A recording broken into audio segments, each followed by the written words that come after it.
just want to talk to you about what I'm doing the last few weeks. You might have seen from my last couple of videos ago, about 8 weeks ago, I found some videos on hydrogen generators to use on a car to basically save fuel.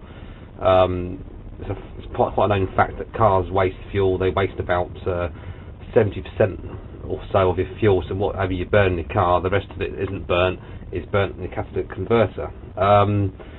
By making a hydrogen cell generator, you can actually make hydrogen on demand in your vehicle and add it to your air intake to burn with the petrol, to make the petrol burn 100%. Then you can from that use less petrol and save money at the same time. So I've been doing this over the last 8 weeks, doing a lot of research, reading on the internet, on different forums.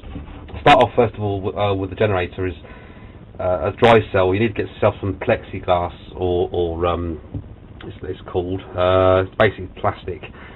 2 pieces. I've bought 2 pieces here. These are, one is actually thicker than the other. One's about 11 mil, one's about 10 mil. So it's pretty close, but that will do for what I want to do it for. The plexiglass here is 10 inches by 10 inches. Okay, 10 inches long, 10 inches wide. And what I've done is I've drilled holes half an inch in all the way around the edge. There's 3 holes on each edge, and I've put a bolt through, and inside, underneath these bits is little nuts. You can see that there, a little nut there, keeps that nice and rigid. And these spaces I've made are 23 millimeters thick, because what I've calculated is I want my cell to be a certain thickness for my plates and gaskets to fit into. I'll come to those in a minute. But yeah, these are 23 mil thick, these little blocks. Okay, that's going to basically keep my cell my cells inside in place and spaced apart equally. So that's my perspex and spaces. The rubber I've used is called neoprene.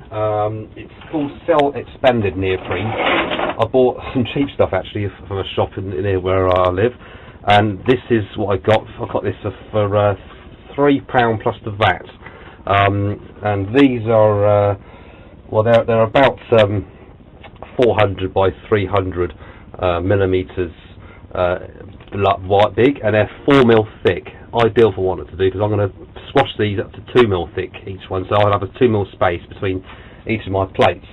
And what I've done is I've cut them up already here. These are my gaskets, and they'll lay. They're also very handy. Another thing is as well, these are sticky back as well, so I can stick these into place on my plates, and I'll keep them in place. Also with the gaskets, I've made a kind of house shape at the top, like a roof shape, because as the air, the actual bubbles rise from the hydrogen in the generator, what I'm also going to incorporate into this is a little temperature gauge as well. It's got it for 97p, Tesco's actually. There's the sensor in the back there. It's just a little spring really. I'm going to drill a hole in through my plexiglass at the front here, just deep enough to fit that tiny little bezel into the hole, so that I won't get any outside temperature readings. It'll just be from inside the plexiglass. That'll give me a reading of how hot the water gets. That's another issue with these things. Don't let the water get too hot. Again, I'm going to be doing some more videos in the future about PWNs, pulse width modulators, constant pulse width modulators. There's all different types you can get. FEs as well. I've looked at a Volo chip. I'll give my feedback on that in another video. Again, I'm not doing it today. But I've looked at how to obviously tune the car up as well, because there's a lot of things you've got to do with the car. You can't just make one of these things and put it into your vehicle and off you go. You have to do a lot of other things, messing around with the O2 sensors. These plates here, this one here is, as I bought it really, apart from the holes.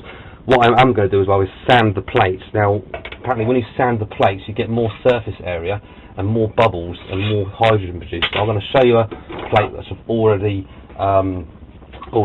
sanded. This is a plate I've already sanded. You can see I've done it both ways, up and down, with some very coarse emery cloths.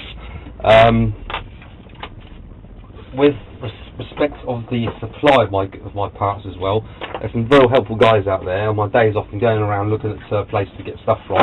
Hopefully when it's finished it'll work really well. I'm going to put it in my car. I've got a Voyager 3.3 litre petrol engine.